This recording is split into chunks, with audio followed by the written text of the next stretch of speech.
We have a innate need of wanting to feel loved and accepted, right?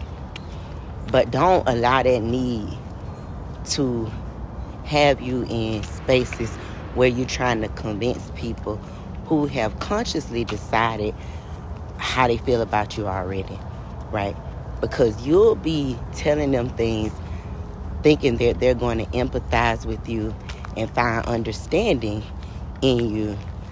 But if they've consciously already decided how they feel about you, subconsciously, they're just going to be listening to make their case against you, right?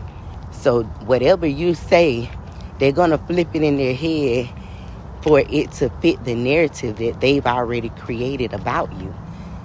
And you can't compete with them, what's in their mind already, because they're decided already. And don't get caught up in that just because you want to be loved and accepted, because it's not worth it. You'll lose yourself trying to convince somebody else.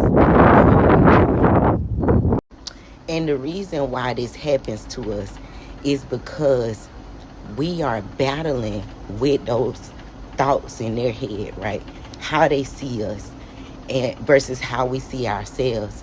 So you start battling with it, because in order for you to be able to continue to see yourself the way you see yourself, you feel like you have to convince them to see you that way as well.